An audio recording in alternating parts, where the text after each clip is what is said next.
أعوذ بالله من الشيطان الرجيم.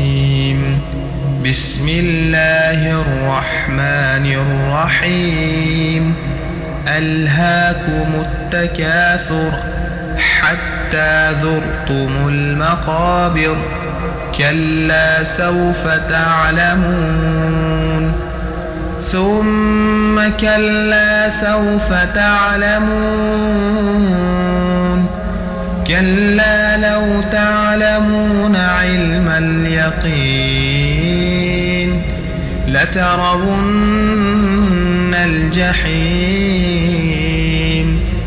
ثم لترونها عين اليقين ثم لتسألن يومئذ عن